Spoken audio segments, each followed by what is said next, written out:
everyone! Mayong adlaw mga higala. For this video, gagawa tayo ng chocolate cake in a tub. For the ingredients, you need 400 grams chocolate. Chop nyo yan. And then 400 grams of your condensed milk. This is Bravo condensed milk. And your Caravella flakes, 1/2 cup. And then you need chocolate crumb. For the recipe of my moist chocolate, click the link above. First, melt natin si chocolate. This will take you around 5 minutes and then we will add the condensed milk.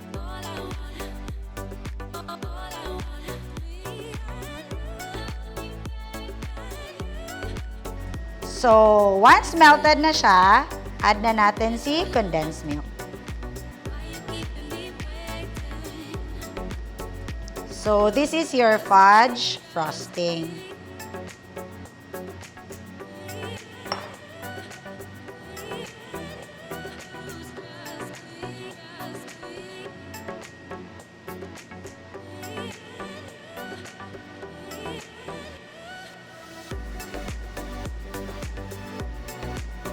Then, lagay na natin si crumbs. 1 cup each.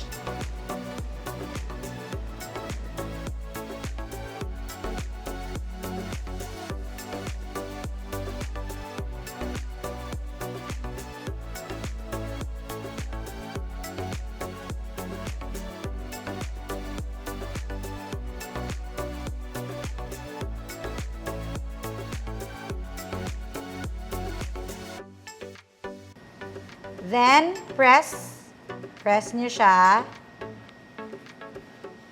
Then, after this, lagay na natin si chocolate fudge. Just divide the recipe into 4. Yan.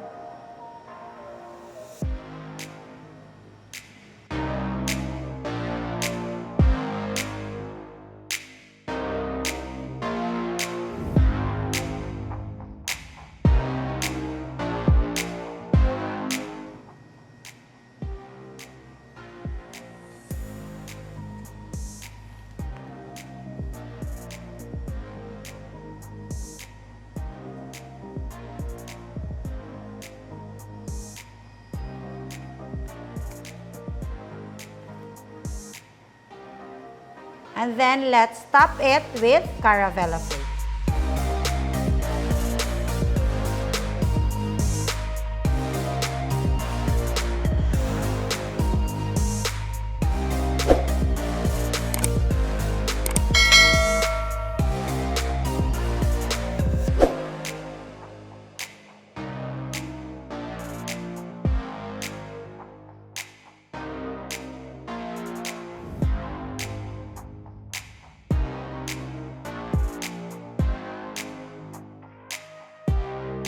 There you go, our chocolate cake in a tub.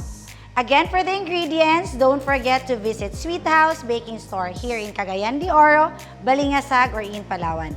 And don't forget to like and subscribe my YouTube channel. Enjoy baking!